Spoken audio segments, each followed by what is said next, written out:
मेरा नाम गीतांजलि है और ये कहानी मेरी है। एक ऐसी लड़की की जिसने अपने माँ बाप की कमी छुपाने की कोशिश की, अपने भाई को सब कुछ समझा और फिर वही भाई अपनी जिद में मुझे एक ऐसी दुनिया में ले गया जहाँ मेरे सच की कोई कीमत नहीं थी। भाई ने अपनी मर्जी से अपने बॉस की बेटी से शादी की, ना कोई रिश्ता देखा ना बिरादरी, बस एक जिद थी कि वही लड़की मिले। शादी के बाद भाई ने मुझे बताया कि अब हम उसके ससुराल के बंगले में रहेंगे। मैंने सोचा चलो ठीक है, भाई खुश है, शायद मुझे भी कोई प्यार, कोई इज्जत, एक नई बहन जैसा रिश्ता मिले। लेकिन जैसे ही उस बंगले का दरवाजा पार किया, मैंने पहली बार महसूस किया कि मैं वहां महल की मेहमान नहीं, बल्कि एक बोझ बनकर आई हूँ। बंगला क्या था, जैसे कोई फिल्मी महल हो, हर चीज चमकदार, कीमती और मेरे साधारण वजूद से बिल्कुल अलग। दीवारों पर अजीब सी खामोशी थी और फर्नीचर इतना कीमती कि उस पर बैठते हुए भी शर्मा जाओ। सोनिया कुछ और ही थी, उसके कपड़े, उसकी बातें और उसका लहजा, सब कुछ मेरे लिए नया और अजनबी था। पहले दिन ही अजीब सा गुजरा। मुझे लगा शायद थोड़ा वक्त लगेगा, फिर सोनिया मुझे अपना लेगी। लेकिन जैसे ही रात हुई, भाई और सोनिया मुझे बिना बताए कहीं बाहर चले गए। मैंने पूछा भी, कहाँ जा रहे हो भैया? तो सोनिया ने हंसते हुए कहा, कुछ वक्त अपने लिए भी रखना चाहिए, हर वक्त परिवार की जिम्मेदारियों में नहीं उलझना चाहिए। भैया ने कुछ नहीं कहा, बस मेरा कंधा थपथपाया और चले गए। मैं पूरे बंगले में अकेली रह गई। वही बंगला जो बाहर से किसी सपने जैसा लगता था, अब मुझे भूत बंगला महसूस होने लगा। मुझे अपने पुराने घर की याद आई, छोटा सा लेकिन रोशनी और अपनेपन से भरा। अगली सुबह जब वे दोनों वापस आए, मेरी आंखें तब भी जागी हुई थीं। मैंने भैया से कहा, मुझे यहाँ डर लगता है, क्या हम अपने पुराने घर वापस चलें? सोनिया ने तुरंत बीच में पड़कर कहा, ये लड़की हमारी जिंदगी में जहर घोलने आई है, इसने अभी से ही अपनी नौटंकी शुरू कर दी है। भैया ने मेरी तरफ देखा और मैं उनकी आंखों में वो प्यार न देख सकी जो पहले होता था। उन्होंने कहा, गीतांजलि, नए माहौल को थोड़ा वक्त दो, तुम्हें आदत हो जाएगी। घर के कामकाज शुरू करो, तुम्हारा दिल लगने लगेगा। मैं चुप हो गई। किसी ने मेरे जज्बात नहीं समझे। सोनिया हर वक्त अपनी चीजों के बारे में बात करती थी, ब्रांड, पार्टी, महंगी घड़ियां, गाड़ियां। मेरे सादे से कपड़े, मेरी खामोशी, सब कुछ उसके लिए बर्दाश्त करना मुश्किल था। एक दिन उसने कहा, गीतांजलि, तुम्हारे कपड़े कितने सस्ते लगते हैं, बाजार से कुछ नया ले आती हूँ, लेकिन तुम पर वो भी जचेंगे नहीं। मैं चुप रही, क्योंकि मुझे एहसास हो गया था उससे कुछ भी कहने का कोई मतलब नहीं था, कुछ बदलने वाला नहीं था। मैं हर दिन कोशिश करती कि अपने भाई के पास रहूं, उसे अपनापन याद दिलाऊं, लेकिन वो हर दिन थोड़ा थोड़ा सोनिया का होता जा रहा था। एक दिन जब वे दोनों कहीं बाहर गए और मैं किचन में कुछ काम कर रही थी, तो मुझे महसूस हुआ कि ये महल सिर्फ दीवारों से भरा है, यहाँ कोई मेरे आंसू नहीं देखता, न सुनता है। मैंने वो रात भी अकेली गुजारी, दीवारों से बातें करते हुए, दिल को तसल्ली देते हुए। शायद अब मेरी असली परीक्षा शुरू हो चुकी थी। मेरी जिंदगी के दिन एक जैसे गुजरने लगे थे, लेकिन उस शाम कुछ अलग था। मैं लॉन में कपड़े सुखा रही थी जब सोनिया फोन पर किसी से जोर जोर से बात कर रही थी। उसकी आवाज पूरे माहौल में गूंज रही थी, अनामिका आ रही है आज शाम, और मैं चाहती हूँ कि सब कुछ परफेक्ट हो, किसी नौकरानी की जरूरत नहीं, ये लड़की काफी है। मेरे हाथों में कपड़े थे, लेकिन दिल एक बार फिर से बोझिल हो गया। अनामिका शायद वही अमीर सहेली थी जिसकी चर्चा वो अक्सर करती थी। मुझे अंदाजा था कि आज फिर मैं मजबूर बनूंगी, कोई कोना पकड़ूंगी और खामोश बैठ जाऊंगी। शाम होते ही सोनिया ने गार्ड को भी छुट्टी दे दी। मैं हैरान थी, इतने बड़े बंगले में जहां दरो दीवार तक सोने जैसे चमकते हों, वहां सुरक्षा करने वाला भी ना हो। लेकिन सोनिया ने हंसते हुए कहा, आज की शाम खास है, अपने लोगों के साथ रहने में सुकून होता है। भैया तभी ऑफिस से घर आए। मैंने कुछ कहने की हिम्मत की, लेकिन वो इतनी जल्दी में थे जैसे सिर्फ सोनिया की मौजूदगी ही उनके लिए जरूरी हो। और फिर वे दोनों तैयार होकर निकले। सोनिया जाते जाते बोली, दरवाजा बंद कर लेना और किसी से बात ना करना। सोनिया की कोई सहेली नहीं आई, बल्कि वो तो खुद ही कहीं चली गई। दरवाजा बंद हुआ तो पूरा बंगला जैसे सांस रोक गया। मैं किचन में गई, बर्तन समेटे और फिर आंगन में आकर बैठ गई। आसमान पर हल्की हल्की बदलियां थीं। हवा में अजीब सी खामोशी थी, जैसे हर चीज मुझे घूर रही हो। रात के तकरीबन 9 बजे होंगे कि अचानक बिजली चली गई। एक लम्हे में पूरा बंगला अंधेरे में डूब गया। मैं चौंक कर उठी, दिल जोर जोर से धड़कने लगा। हाथों में टॉर्च नहीं थी। मोमबत्ती खोजने लगी, लेकिन हाथ दीवारों से टकराकर लौट आए। अंधेरे में सिर्फ अपनी सांसों की आवाज सुनाई दे रही थी। अचानक एक हल्की सी आवाज आई, शायद हवा से कोई दरवाजा खुला था। मैं एकदम पीछे हटी, दिल जैसे अजीब सा हो गया। मैंने दरवाजे की कुंडी जांची, वो बंद थी, लेकिन अंधेरा मुझे कैद कर चुका था। हर तरफ सन्नाटा और सनसनी, मोबाइल भी बंद, सिग्नल नहीं। मैंने खुद से कहा, बस गीतांजलि, हिम्मत रखो, कुछ नहीं होगा, भगवान तुम्हारे साथ है।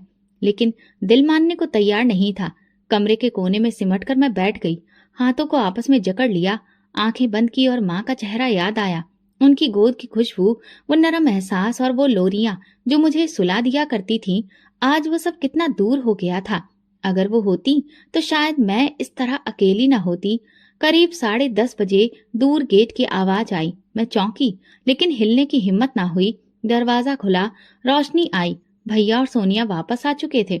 रोशनी के साथ ही जैसे मेरी सांस ठीक हुई। भैया ने मुझे कमरे के कोने में सिमटे हुए देखा और हैरानी से पूछा, ये क्या हालत है तुम्हारी? मैं कुछ न बोली। सोनिया ने हंसकर कहा, अंधेरे से डर गई, तुम्हारा बचपन अभी गया नहीं। मैं उनकी बातों पर कुछ ना कह सकी, बस आंखों में आंसू आ गए। भैया ने मुझे देखा, कुछ लम्हों को रुके, लेकिन फिर सोनिया की तरफ देख कर बोले, गीतांजलि, लाइट चली जाया करे तो छोटे मोटे कामों में खुद को व्यस्त रखा करो, दिमाग इधर उधर नहीं भटकेगा। मुझे लगा जैसे उनके लिए मेरा डर भी बेमतलब है, जैसे मेरी कोई हस्ती नहीं, कोई मायने ही नहीं। मैं खामोशी से अपने कमरे में गई, दरवाजा बंद किया और बिस्तर पर लेट गई। छत को घूरते हुए दिल में एक बात पक्की हो गई, ये बंगला, ये शान शौकत, ये चमकदार जिंदगी मेरे लिए नहीं है। यहाँ सिर्फ खामोशियां ही मेरा साथ देंगी और मुझे खुद ही अपने आप को सहारा देना होगा। अगली सुबह आंख खुली तो सूरज की किरणें पर्दे से छनकर कमरे में आ रही थी, लेकिन अंदर का अंधेरा वैसा का वैसा था। कल रात सोनिया ने बताया था कि यूपीएस का सिस्टम खराब है, जल्दी ही ठीक करवा लेंगी, फिर लाइट जाने पर दिक्कत नहीं होगी। खैर, मैं चुपचाप तैयार हुई, नाश्ता बनाया और इंतजार किया कि कब भैया और सोनिया आएंगे। शायद आज वे मुझसे कुछ नरम सी बात करें।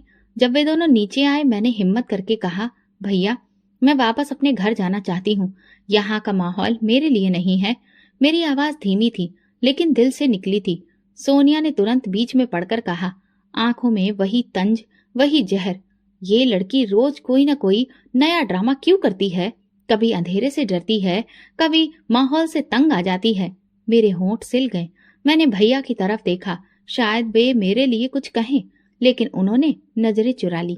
सोनिया ने बात जारी रखी, मेरे और तुम्हारे रिश्ते के बीच एक दीवार है, और वो दीवार तुम्हारी ही बहन है। ये अगर यहाँ रही तो हम कभी खुश नहीं रह पाएंगे। भैया ने एक लंबी सांस ली, फिर धीरे से मेरी तरफ देखकर बोले, गीतांजलि, तुम बचपन से मेरे साथ रही हो, लेकिन अब तुम्हें खुद को बदलना होगा, वक्त के साथ चलना सीखो। सोनिया ठीक कहती है, कामों में व्यस्त रहोगी तो दिल भी लगेगा और शिकायत भी नहीं करोगी। मेरे अंदर कुछ टूट गया। उसी दिन शाम को सोनिया ने मुझे किचन के काम सौंप दिए। आज बिरयानी बनानी है, अच्छी सी, मेरे पापा आ रहे हैं, और हाँ, प्लेटें चमकनी चाहिए जैसे होटल में होती हैं। मैं बिना कुछ कहे काम संभाल लिया। हाथ चल रहे थे, दिल कहीं और था। रात को जब सोनिया के पापा आए, मैं खुद को कमरे तक ही समेट कर रखे हुए थी। बाहर खूब ठहाके लग रहे थे और मैं अपने कमरे में सिमटती जा रही थी। उस रात जब मैं बिस्तर पर लेटी तो नींद आंखों से गायब थी। दिल ने यही तय किया कि मैं खामोश रहूंगी, चुपचाप रहूंगी, लेकिन अपनी पहचान नहीं भूलूंगी, क्योंकि मैं बोझ नहीं, भाई की जिम्मेदारी थी जिसे उसने खुद से काट दिया।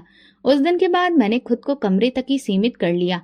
किचन सफाई और छोटे मोटे काम, बस यही मेरी दुनिया रह गई। कभी कभार भाई सामने आता तो आंखों में एक लम्हे के लिए नरमी दिखती, लेकिन फौरन सोनिया की आवाज उस नरमी को रौंद देती। मैं जान चुकी थी कि अब मेरे रिश्ते, मेरा प्यार, मेरे शब्द सब बेमानी हो चुके हैं। उस सुबह सोनिया तैयार हो रही थी। कमरे में कीमती खुशबू बिखर चुकी थी, महंगी ज्वेलरी और कपड़ों का ढेर। मैं दरवाजे से हटकर दीवार से लगी खड़ी थी कि उसकी आवाज गूंजी, गीतांजलि, ड्राइंग रूम की धूल साफ कर दो, मेरी सहेलियां आ रही हैं, और हाँ, तुम सामने मत आना, तुम्हारी शक्ल देखकर उनका मूड खराब ना हो जाए। मैं धीरे से झाड़ू उठाई और अंदर चली गई। कमरा सजा हुआ था, कीमती पर्दे, महंगी कुर्सियां, शीशे की मेज। मैंने कपड़े से हर चीज झाड़नी शुरू की। दिल में बस एक ही प्रार्थना थी कि बस आज कोई और बेइज्जती ना हो। दोपहर तक सोनिया की सहेलियां आना शुरू हो गईं। हर कोई एक दूसरे से बढ़ चढ़कर तैयार और हर एक की बातों में दौलत की चमक थी। ठहाकों की आवाजें पूरे बंगले में गूंज रही थी। मैं किचन में थी कि एक सहेली ने पूछा, अरे ये नौकरानी कौन है तुम्हारी? बड़ी खामोश लगती है। सोनिया की आवाज आई, जैसे उसने यही लम्हा चुना था। हाँ, ये मेरी खास नौकरानी है। बिल्कुल खामोश रहती है और मेरा हुक्म बजाती है। अपने काम से काम रखती है। ज्यादा बोलती नहीं, बस काम करती है। मेरे हाथ में पानी का जग कांप गया। मैंने खुद को मजबूत किया और धीरे से कमरे में दाखिल हुई। टेबल पर पानी रखते हुए मेरी नजरें सहेलियों से मिली। उनके चेहरों पर अजीब सी मुस्कुराहट थी, जैसे मेरी हैसियत पर वे खूब लुत्फ उठा रही हों। मैं वहीं खड़ी होकर बोली, मैं नौकरानी नहीं हूँ, मैं सोनिया की ननद हूँ, इस घर के मालिक की बहन। कुछ लम्हों के लिए खामोशी छा गई, लेकिन फिर वही हुआ जिसका मुझे अंदेशा था। एक सहेली ने हंसते हुए कहा, क्या तुम इस महल में ननद हो? तुम्हारे कपड़े तो कहीं से भी ऐसे नहीं लगते और ना ही इस महल की चमक से मेल खाते हैं। दूसरी बोली, सोनिया, तुमने वाकई एक गरीब आदमी से शादी कर ली। तुम्हारी इतनी अच्छी परवरिश, इतना ऊंचा स्टेटस, और ये। सोनिया ने जबरदस्ती हंसी में सब संभालने की कोशिश की, लेकिन उसकी आंखों में बेइज्जती की तपिश झलक रही थी। उसके लिए मेरी सच्चाई एक धब्बा थी, एक ऐसी हकीकत जो उसके चमकते होठों को क्या बाहर आ गई थी। सहेलियां जाते जाते मुझे घूरती रहीं, जैसे मैं कोई भूल हूं जो गलती से उनकी दुनिया में आ गई हूं। शायद मेरे सब्र का पैमाना भर गया था, लेकिन मैं टूटूंगी नहीं। मुझे अपनी माँ याद आई, जो कहती थी, बेटी, अगर कोई तुम्हें नीचा दिखाए तो तुम और ऊंचा उठकर दिखाना, लेकिन शोर किए बिना। आज मैंने पहली बार फैसला किया कि मैं सोनिया की गुरूर की गूंज में अपने वजूद को दबने नहीं दूंगी। चाहे जितने दिन लगे, मैं खुद को, अपने अधिकार को और अपनी पहचान को वापस पकड़ कर रहूंगी। शाम ढल चुकी थी। बंगले के ड्राइंग रूम में महंगे कालीन पर पड़े कदमों के निशान और कांच के गिलासों की खाली आवाज अभी भी सन्नाटे में गूंज रही थी। सोनिया की सहेलियां जा चुकी थीं, लेकिन उनकी बातों का जहर अब भी दीवारों में सांस ले रहा था। मैं किचन में बर्तन समेट रही थी। हाथ काम कर रहे थे, दिल कहीं और था। आज जो कुछ हुआ वो सिर्फ बेइज्जती नहीं थी, वो मेरे वजूद पर एक ऐसी मार थी जिसका खून शायद बरसों तक बहता रहेगा। मैं खामोशी से जग धोती रही, चम्मच संभाली और आंखों की नमी छुपाती रही। दरवाजा एक जोरदार धमाके से बंद हुआ। अगले ही पल सोनिया किचन में दाखिल हुई। उसका चेहरा गुस्से से लाल था, आंखों में चिंगारियां और कदम तेज। वो मेरे बिल्कुल सामने आकर रुकी और उसकी नजरें मेरी आंखों से टकराईं। बहुत हिम्मत आ गई है तुम में, गीतांजलि। तुम हो कौन? क्या हैसियत है तुम्हारी जो मेरी सहेलियों के सामने जुबान चला रही थी? तुम्हें ये अधिकार किसने दिया कि मेरी इज्जत मिट्टी में मिला दो? मैंने नजरें झुका ली। होठों पर खामोशी का पहरा था, लेकिन दिल किसी बगावत में जल रहा था। जवाब दो। उसकी आवाज बुलंद हुई और फिर लम्हे भर में उसका हाथ मेरे चेहरे पर आकर पड़ा। एक तेज जलता हुआ थप्पड़ जो सिर्फ मेरे गाल पर नहीं, मेरी आत्मा पर लगा।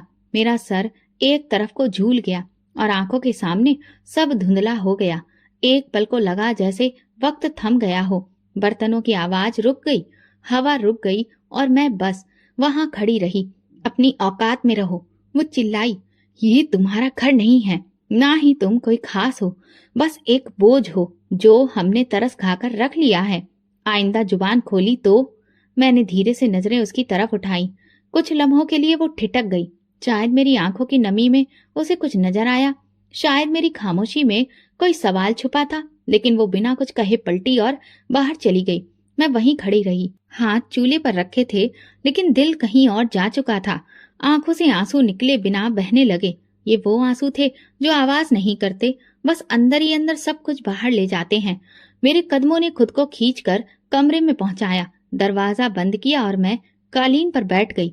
खुद को समेट लिया, जैसे अपने अंदर छुप जाना चाहती थी। मैं नहीं जानती थी कि एक ननद को इतनी बेइज्जती सहनी पड़ेगी, कि उसे नौकरानी बनाकर पेश किया जाएगा और सच बोलने पर थप्पड़ मारा जाएगा। मुझे अपनी माँ की बातें याद आने लगी। बेटी, इज्जत कभी मांगने से नहीं मिलती, वो कमानी पड़ती है। लेकिन ये दुनिया कैसी थी जहाँ सच बोलने पर बेइज्जती होती थी और झूठ बोलने वालों को ऊंचे पायदान पर बिठाया जाता था। रात को भैया कमरे में आए। उनकी आंखों में कुछ झिझक थी। उन्होंने मेरे चेहरे की तरफ नहीं देखा, बस आकर बैठ गया। गीतांजलि, वो सोनिया थोड़ी गुस्से वाली है, लेकिन दिल की बुरी नहीं है। तुम कुछ बर्दाश्त कर लिया करो। घर के सुकून के लिए कभी कभी चुप रहना बेहतर होता है। मैंने कुछ नहीं कहा। उसकी बातों में मोहब्बत की झलक नहीं थी, बस समझौते की थी। मेरे गाल पर थप्पड़ का निशान अब भी जल रहा था और दिल में इज्जत का वो जख्म था जिसका कोई मरहम नहीं था। मगर मैं जानती थी ये आखिरी थप्पड़ नहीं था, आगे और इम्तिहान बाकी थे। ये जंग सिर्फ मेरी पहचान की नहीं, मेरी इज्जत की भी थी। और मैं खामोश लाचार ननद अब घमंड से लड़ना सीख रही थी, जो मुझे मिटाना चाहता था। लेकिन मैं मिट्टी नहीं थी। मैं वो बेटी थी जिसकी माँ ने दुआ में सिर झुकाया था। और जब किसी माँ की दुआ किसी बेटी की सुरक्षा के लिए होती है, तो दुनिया की कोई ताकत उसे झुका नहीं सकती। उस थप्पड़ के बाद सब कुछ बदल गया था। शायद मेरे अंदर कुछ टूटकर हमेशा के लिए खामोश हो गया था। मैं दिन भर काम करती, रात को चुपचाप कमरे में जाकर लेट जाती। भैया की नजर अब भी मुझसे कतराती थी। और सोनिया, वो तो जैसे मेरी मौजूदगी से भी चिढ़ने लगी थी। घर के हर कोने में मेरी बेइज्जती बिखरी हुई थी। लेकिन अब मैं सीख चुकी थी, सवाल नहीं करना है, बस सहना है, झेलना है और जिंदा रहना है। इस खामोशी में एक दिन सोनिया ने ऐलान किया, इस हफ्ते एक बहुत बड़ी पार्टी है। मेरे पापा के बिजनेस पार्टनर्स आ रहे हैं। सब कुछ बेहतरीन होना चाहिए, समझी? मैंने हाँ में गर्दन हिला दी। उसकी बातों में ऐसा लहजा था जैसे वो किसी नौकरानी को हुक्म दे रही हो। भैया खामोश बैठे रहे, जैसे ये सब एक आम बात हो। सोनिया ने मुझे कामों की एक लंबी लिस्ट पकड़ा दी। किचन के खाने से लेकर मेहमानों के इंतजाम तक सब कुछ मेरे ही कंधों पर था। फिर पार्टी का दिन आया। मैंने सुबह से लेकर शाम तक बिना रुके काम किया। किचन पूरी तरह से धुआं धुआं था। आंखों में जलन, पैरों में दर्द, लेकिन दिल में खामोशी। शाम होते ही सोनिया अपनी सहेलियों के साथ तैयार होने लगी। उसकी ड्रेस खूब चमक रही थी। ऐसा लग रहा था जैसे चारों ओर रोशनी बिखेर रही हो। उसके चेहरे पर वही गुरूर था जो मेरे लिए अब जाना पहचाना हो चुका था। गीतांजलि, तुम भी हमारे साथ चलोगी? सोनिया ने अचानक कहा। मैं हैरान रह गई। उसकी आवाज में नरमी नहीं थी, बल्कि एक साजिश छुपी थी। भैया ने एक लम्हे को मेरी तरफ देखा, फिर धीरे से बोला, चलो गीतांजलि, तुम अकेली डरती हो ना, साथ चलो। मैंने खुद को तैयार किया। शायद वाकई कुछ बदल जाए, शायद भैया को फिर से मेरी कदर याद आ जाए। मैं मामूली से कपड़े पहनकर तैयार हुई। मेरे पास महंगे ड्रेस नहीं थे और सोनिया ने कभी कुछ लाकर दिया भी नहीं था। जब हम पार्टी में पहुंचे तो वहां सब कुछ बहुत आलीशान था। ढेर सारी चमचमाती रोशनियां, मेहमानों की चहल पहल, हर तरफ शानदार नजारा बिखरा हुआ था। हमारे मेज पर पहुंचते ही सोनिया ने मेरा हाथ पकड़कर रोका। गीतांजलि, तुम उस कोने वाली टेबल पर बैठ जाओ, ज्यादा सामने मत आना और किसी से बात मत करना। मैं चुपचाप वहां चली गई। टेबल पर अकेली बैठी रही। आवाजों का शोर था, लेकिन मेरे आसपास एक खामोश घेरा था, जैसे कि मैं वहां पर मौजूद ही ना हूं। थोड़ी देर के बाद एक मेहमान हमारी मेज के करीब आया और सोनिया की तरफ इशारा करके पूछा, ये लड़की कौन है? सोनिया ने मुस्कुराकर कहा, ओह, ये हमारी पुरानी हेल्पर है। घर के कामकाज में हाथ बटाती है, बहुत वफादार है। मेरे हाथ कांपे, लेकिन दिल में एक बार फिर वही खालीपन उतर आया। मेरा दिल चाहा कि उठकर सबको बता दूं कि मैं कोई नौकरानी नहीं, इस घर के मालिक की बहन हूँ। लेकिन मेरी जुबान जैसे बंद हो चुकी थी। मैं वहीं बैठी रही, नजरें झुका ली और आंखों से एक के बाद एक आंसू बहने लगे। उसी पल एक नरम सी आवाज मेरे कानों से टकराई, आप ठीक हैं?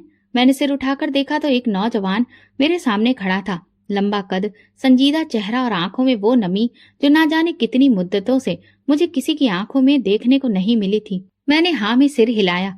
उसने कुर्सी खींचकर मेरे सामने बैठते हुए कहा, मेरा नाम सिद्धार्थ अरोड़ा है। आप बहुत उदास लग रही हैं, क्या मैं कुछ मदद कर सकता हूँ? मैंने सिर झुका लिया। मेरे आंसू रुकने का नाम नहीं ले रहे थे। दिल चाहता था सब बता दूं, लेकिन जुबान साथ नहीं दे रही थी। मैं बस उठी और उसकी तरफ देखे बिना एक और खाली कमरे की तरफ चली गई। सिद्धार्थ वहीं बैठा रहा, शायद हैरान था या कुछ समझने की कोशिश कर रहा था। मेरे दिल में उसकी मौजूदगी एक नए सवाल की तरह हो गई थी, जैसे बरसों से बंद दरवाजे पर किसी ने धीरे से दस्तक दी हो। लेकिन मैं जानती थी जिंदगी मुझे आसानी से खुशी नहीं देगी।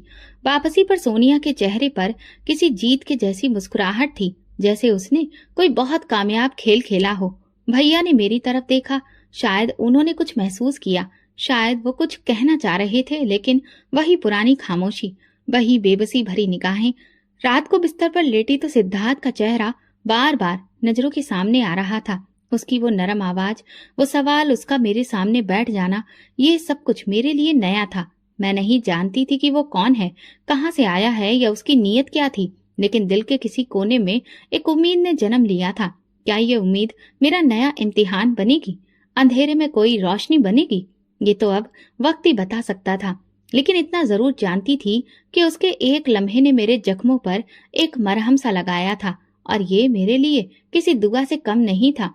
सिद्धार्थ की नजर ने जो सवाल मेरे दिल में पैदा किया था, वो अगले कई दिनों तक मेरी खामोशी में घुसता रहा। उसे एक मुलाकात ने जैसे मेरे अंदर कुछ अजीब सा पैदा कर दिया था। 2 दिन बाद सोनिया किसी से कॉल पर बात कर रही थी। उसकी आवाज तेज थी और उसके शब्द मुझे कांच की तरह चुभ रहे थे। जी सिद्धार्थ, वो गीतांजलि? अरे वो तो दरअसल शादीशुदा है, उसका पति दूसरे शहर में रहता है, बस उनके बीच में कुछ मैटर है, इसीलिए वो यहाँ पर है। मैं किचन में काम करते हुए जैसे पत्थर की हो गई। मेरे हाथों में बर्तन थे, लेकिन दिल में जैसे कोई तेज दर्द उठा। सोनिया ने झूठ बोला था, बिना पलक झपकाए, बिना किसी सोच समझ के। मेरी सच्चाई, मेरे अंदर के अनमोल एहसास को उसने पल भर में मिट्टी में मिला दिया था। मेरे अंदर कुछ चीखा, लेकिन जुबान पर खामोशी ने ताला लगा रखा था। मैं जानती थी, अगर मैं सिद्धार्थ के सामने कुछ बोलने गई तो सोनिया उसे भी मेरे खिलाफ कर देगी, क्योंकि वो तो शब्दों के खेल में बहुत माहिर है और मैं सिर्फ सच्चाई की कैदी। उसी दिन मैंने भैया से बात करने की ठानी। वो ड्राइंग रूम में बैठे थे, चेहरे पर वही थकान, जैसे जिंदगी के असली रंग उनकी नजरों से गायब हो चुके हों। भैया, मुझे आगे पढ़ना है, मैं अधूरी हूँ, मेरी पढ़ाई पूरी नहीं है, अगर आप मेरा एडमिशन करवा दें। उन्होंने मेरी तरफ देखा, कुछ कहना चाहा, मगर सोनिया की आवाज पीछे से आई। पढ़ाई? इस उम्र में और यहाँ रहकर? पहले घर के काम सीख लो, फिर सपने देखना। भैया चुप रहे। मेरी रिक्वेस्ट, मेरी इच्छा बस एक बात में ही कुचल दी गई। सोनिया ने कहा, अभी मेरे पैरों में दर्द हो रहा है गीतांजलि, जरा तेल ले आओ और मेरे पैर दबाओ। मैंने कुछ नहीं कहा, तेल की शीशी लाई और उसके कदमों में बैठ गई। मेरी उंगलियां उसके पैरों पर चल रही थी और दिल में जैसे एक तेज खंजर चुभ रहा था। मैं पढ़ना चाहती थी, कुछ बनना चाहती थी, लेकिन मेरी किस्मत में सिर्फ सेवा करना रह गया था। जब उसके पांव दबाने से मैं फ्री हुई तो उसने सर दर्द का बहाना बनाया। सर पर तेल लगा दो, कल बहुत काम किया था। मेरे हाथ उसके बालों में तेल लगा रहे थे, लेकिन मेरी आंखें छत पर एक बेजान इंसान की तरह टिकी थीं। मैं सोच रही थी कि अगर माँ जिंदा होती तो क्या वो मेरे हाथों को यूं झुकने देती? क्या वो मेरी जिंदगी को इतना सस्ता होने देती? नहीं, कभी नहीं। रात को कमरे में आई तो दिल खामोश था, न कोई फरियाद, न आंसू, सिर्फ एक खालीपन। सोनिया की हर चाल मुझे एक बंद कमरे में धकेल रही थी, जहाँ न कोई दर्द था, न खिड़की, न उम्मीद। कई दिन बाद जब मैं आंगन में कपड़े सुखा रही थी, दरवाजे पर किसी गाड़ी के रुकने की आवाज आई। मैं पीछे मुड़ी तो सिद्धार्थ अरोड़ा खड़ा था। उसकी नजर मेरी तरफ थी, लेकिन उसके चेहरे पर वो नरमी नहीं थी जो पहली बार मैंने देखी थी। हेलो, उसने धीरे से कहा। मैंने सिर झुकाकर जवाब दिया, लेकिन नजरें नहीं उठाई। सोनिया कह रही थी, खैर, ये आपकी जिंदगी का मामला है, इसलिए मैं ज्यादा कुछ नहीं कहूंगा। बस इतना पूछूंगा कि अगर कभी बात करना चाहे तो मैं सुनने के लिए मौजूद हूँ। मेरे दिल में हलचल हुई, लेकिन मैं चुप रही। उसकी नजरें कुछ देर मेरे चेहरे पर टिकी रहीं, फिर वो पलट गया। मैं उसके कदमों की आवाज सुन रही थी और दिल में सोच रही थी, उसने यकीन कर लिया। इसका मतलब सोनिया जीत गई। वो हमेशा जीत जाती है। उसी रात सोनिया ने मुझे झाड़ू थमाई और कहा, कमरे साफ करो, मेहमान आएंगे कल। और हाँ, अगर कोई पढ़ाई का सपना फिर देखा ना तो याद रखना, तुम्हारा यहाँ रहना भी मुश्किल हो जाएगा। मैंने कुछ नहीं कहा, झाड़ू पकड़ ली। आज मेरी बातों का वजन नहीं था, ना ही मेरी इच्छाओं की कोई कद्र, लेकिन अंदर ही अंदर एक तूफान उठ रहा था। सब्र की वो गहराई जहाँ कुछ सांसें दम तोड़ देती हैं और कुछ नई ताकत बन जाती हैं। मैं वही नंद थी जिसे नौकरानी बनाया जा रहा था, जिसके सिर पर झूठ का पर्दा डाल दिया गया था। लेकिन मेरा सच एक दिन बोलेगा, क्योंकि जो दिल भगवान के पास हो उसका सब्र जवाब नहीं देता। शाम के उस सुनहरे बंगले की दीवार पर अंधेरा गहराता जा रहा था और मेरी दुनिया की कालिक कुछ और बढ़ गई थी। सिद्धार्थ की खामोश नजरों का बोझ अभी तक मेरे दिल पर मौजूद था। उसने कुछ नहीं कहा, लेकिन उसकी खामोशी में भी एक फैसला छुपा था। वो सोनिया की बात मान चुका था। मेरे सच को एक बार फिर झूठ की चादर में लपेट दिया गया और मैं एक बार फिर से हार गई थी। उसी रात मैं डिनर टेबल लगाने में व्यस्त थी। भैया ऑफिस से देर से आए थे और सोनिया हमेशा की तरह बनने संवरने में लगी हुई थी। मैंने खाना लगाया, फिर खुद भी एक प्लेट निकालकर खामोशी से एक तरफ बैठ गई। कमरे में खामोशी थी, लेकिन सोनिया की आंखों में गुरूर की चमक तैर रही थी। मैंने निवाला मुंह में रखा ही था कि सोनिया उठकर मेरे पास आई। उसने मेरी प्लेट जोर से मेरे सामने से खींची और उसे जमीन पर रख दिया। तुम्हारी औकात टेबल पर बैठकर खाने की नहीं है गीतांजलि। आइंदा अगर हमारे साथ बैठने की कोशिश की तो याद रखना, तुम्हें खाने को भी नहीं दूंगी। जमीन पर बैठकर खाओ जहां तुम्हारी औकात है। मेरे हाथ कांप कर रह गए और दिल में एक टीस उठी। मैं पत्थर सी आंखों से उसे देख रही थी। भैया ने कुछ कहने की कोशिश की, लेकिन सोनिया की एक तेज नजर ने उनके होंठ सिल दिए। मैंने जमीन पर रखी प्लेट की तरफ देखा। खाना अभी गर्म था, लेकिन मेरी आंखों में बर्फ उतर चुकी थी। मैं धीरे से उठी, प्लेट को वापस उठाया और उसी जमीन पर बैठकर खाने लगी। मेरी आंखों से आंसू नहीं बहे, लेकिन दिल में कुछ चुभ गया। सोनिया ने गहरी नजर डालकर तंजिया लहजे में कहा, देखा, अब ये सीख रही है अपनी हैसियत में रहना। मैंने निवाला मुंह में डाला और पहली बार मेरी जुबान से एक बात निकली जो कि नरमी में लिपटी थी, लेकिन उसमें बिजली की तेजी थी। भगवान से डरो सोनिया, ये दुनिया हमेशा की नहीं।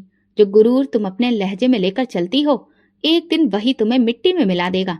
तुम्हें तुम्हारी दौलत का बड़ा घमंड है ना, लेकिन जिस भगवान ने तुम्हें यहाँ तक पहुंचाया है, वो एक पल में सब कुछ वापस ले सकता है। कमरे में एकदम खामोशी छा गई। भैया ने चौंक कर मेरी तरफ देखा। सोनिया के चेहरे पर पल भर के लिए हैरानी आई, लेकिन वो तुरंत हंसकर बोली, अच्छा, तो तुम मुझे नसीहत दोगी? ये दौलत, ये बंगला, ये शान और शौकत, ये सब मेरे खून में है। मेरे बाप भी अमीर थे, मेरे दादा भी, और मेरी आने वाली नस्ल भी। तुम्हारी सस्ती बातों से मुझे कोई फर्क नहीं पड़ता। तुम बस अपनी जुबान बंद रखो और काम करती रहो। मैं खामोशी से जमीन पर बैठी प्लेट खत्म करती रही। अब खाने का जायका महसूस नहीं हो रहा था। हारने वाला मेरे अंदर जहर भर रहा था, लेकिन दिल में एक गहरी थकान थी। साथ में एक अजीब सी तसल्ली भी थी। मैं जानती थी कि जो कुछ मैंने कहा वो मेरे दिल की गवाही थी और वो गवाही जरूर सुनी जाएगी। उस रात जब कमरे में आई तो कमरे की हवा बदली बदली सी लगी। महसूस हुआ सोनिया की आवाज अब भी बाहर से आ रही थी। कभी फोन पर बात करते करते वो हंसती, लेकिन मेरे अंदर एक अजीब सी खामोशी थी। मैं चुपचाप बैठकर अपने भगवान को याद करने लगी। अगर मैं गलत हूँ तो मुझे सजा देना, लेकिन अगर मैं सही हूँ तो फिर मेरा सच दुनिया के हर झूठ से बुलंद कर देना। मुझे पता ही नहीं चला कि कब मेरी आंख लग गई और मैं नींद में भी प्रार्थना करती रही। दिल के किसी कोने में एक हल्की सी रोशनी जाग गई थी, जैसे कोई अदृश्य हाथ मेरे माथे को छू रहा था। अंदर ही अंदर एक यकीन बढ़ रहा था कि घमंड जब हद से ज्यादा बढ़ता है तो इंसाफ खुद ब खुद दरवाजा खटखटाने आता है, और मैं उसके दरवाजा खुलने का इंतजार कर रही थी। अगली सुबह वही खामोश दीवारें, वही चेहरे, वही मेरे वजूद को नजरअंदाज करने की आदत। सोनिया के अंदाज में अब नरमी तो दूर की बात, इशारों में भी जहर शामिल होता जा रहा था। उसके शब्दों में नफरत भरी थी, जैसे कि वो अपमानित हो कि मैं पूरी तरह उसकी मर्जी की गुलाम नहीं हूँ, और उसने मेरे सब्र को मेरी कमजोरी समझ लिया था। उसी दिन सुबह के वक्त सोनिया अपनी माँ के घर से लौटी। उसके साथ एक नन्हा सा कुत्ता था, सफेद रंग का, जिसकी गर्दन में नीले रंग का रिबन बना था और आंखों में वही गुरूर था जो उसकी मालकिन की नजरों में देखा जा सकता था। ये ब्राउनी है, मेरा बच्चा, सोनिया ने सबको बताया। अब ये भी इसी घर का हिस्सा है, और जो इस घर में रहेगा उसको मेरे ब्राउनी की देखभाल करना सीखना होगा।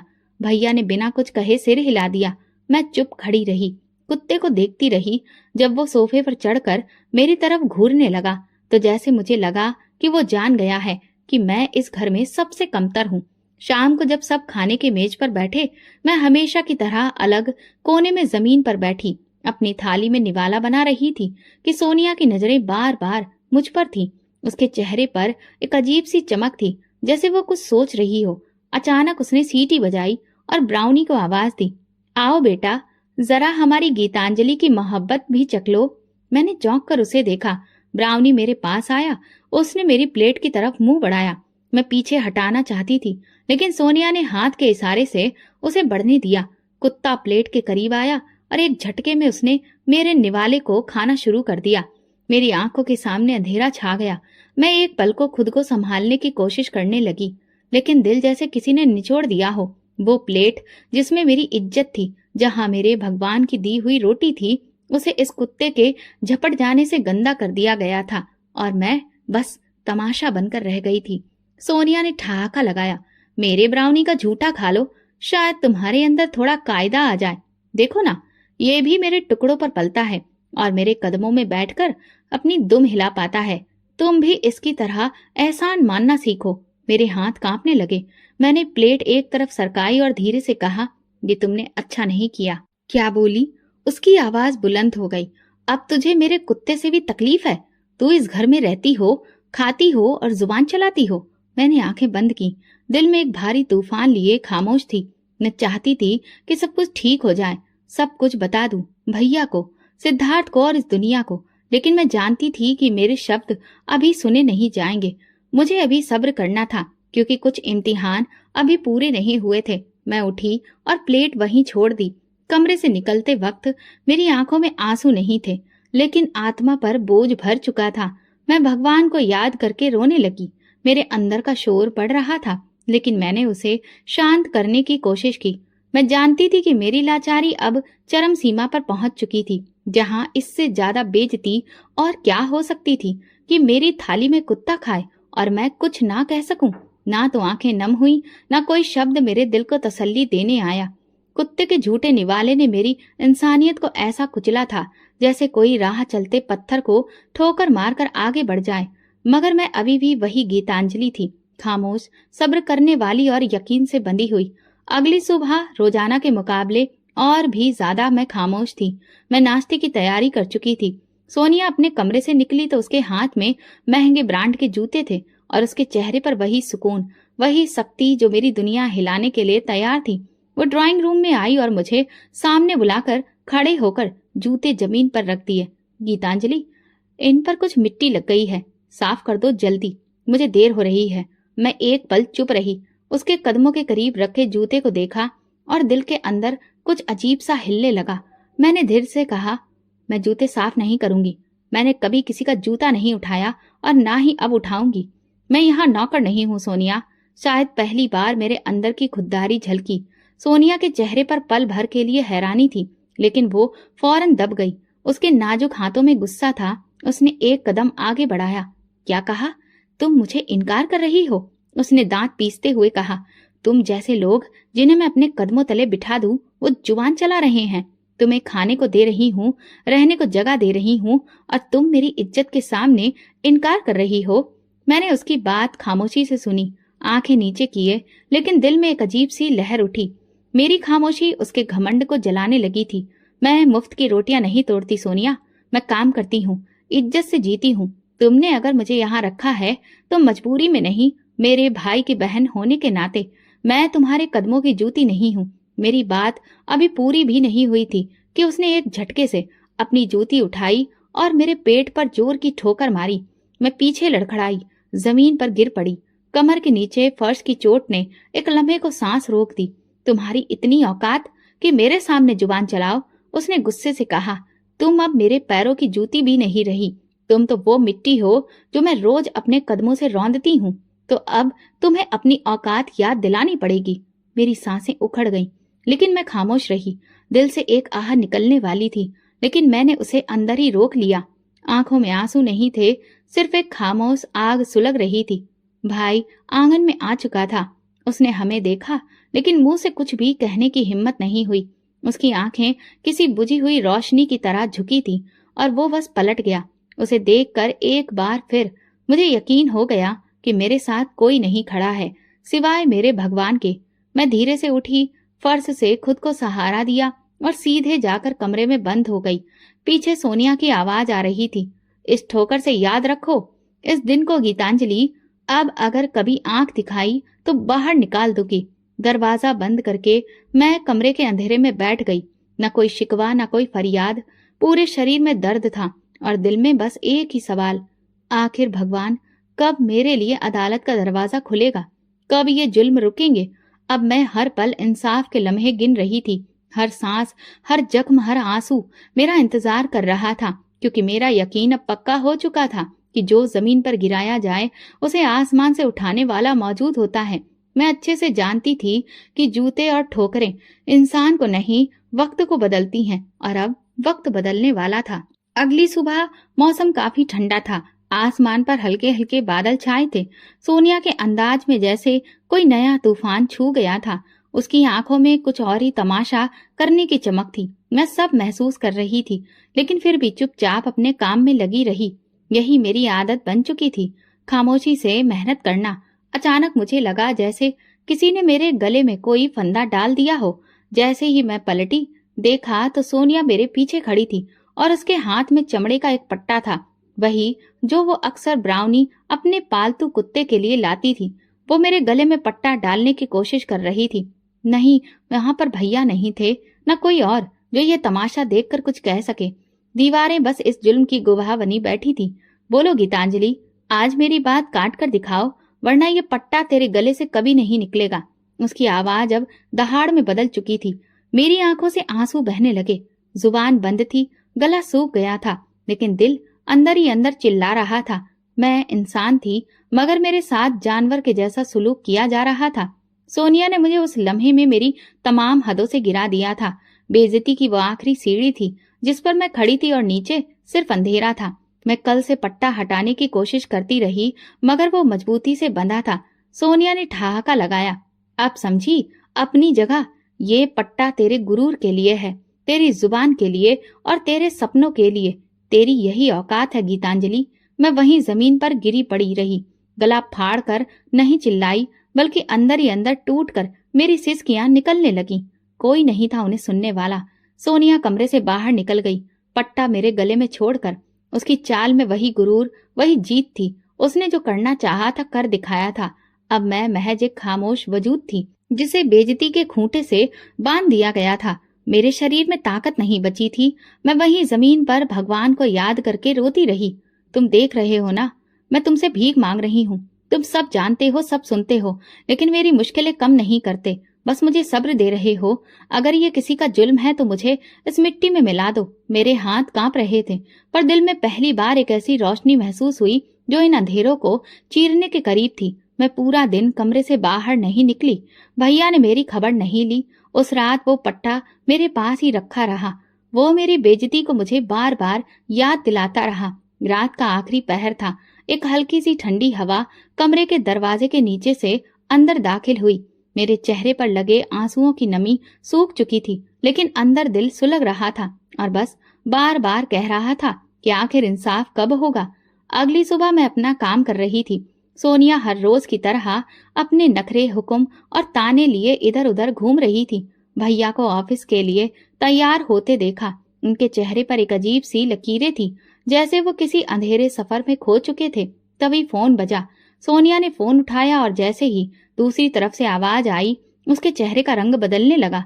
पहले आंखें फैली, फिर रोंगटे खड़े हो गए। फोन उसके हाथ से गिरकर फर्श पर जा गिरा।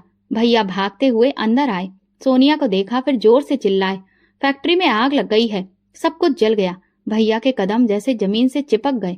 उनकी आंखों में खौफ जलते हुए नजर आए और सोनिया के चेहरे पर वो गुरूर पहली बार टूटता महसूस हुआ। वो दीवारों को देखने लगी, जैसे कुछ समझने की कोशिश कर रही हो, लेकिन शब्द उसकी जुबान पर रुक गए। कमरे में हड़कंप मच गया। फोन पर कई कॉल्स आने लगे। चेहरे पर पसीना, दिलों में हलचल। कुछ ही देर में खबर पूरी तरह फैल चुकी थी। फैक्ट्री में रात गए शॉर्ट सर्किट से आग लग गई थी। फायर ब्रिगेड देर से पहुंची और जब तक पहुंची करोड़ों का माल खाक हो चुका था। इसके बाद कर्ज लेने की फाइलें खुली। इन्वेस्टर्स ने पैसे वापस मांग लिए और साथ में ये तय हुआ कि जो नया बंगला फैक्ट्री के नाम पर खरीदा गया था वो भी अब जब्त होने वाला है। मैं कमरे के दरवाजे से बाहर की सारी भाग दौड़ देख रही थी। सोनिया की चाल जो हमेशा शान से भरी होती थी, अब घबराहट में डूबी थी। उसकी आवाज से वो ताने, वो गुरूर सब गायब हो चुके थे। वो फर्श पर बैठ गई, सिर पकड़कर बोली, मेरा सब कुछ लुट गया, मेरा बंगला, मेरी इज्जत, मेरी दुनिया। भैया ने उसे सहारा देने की कोशिश की, लेकिन उनकी अपनी आंखों में भी आंसू थे। उनका गुरूर, उनकी मर्दांगी, सब कुछ सोनिया के साये में छिप चुका था। और अब जब वो साया मिट्टी में मिल रहा था, तो भैया भी खुले आसमान तले अकेले खड़े रह गए थे।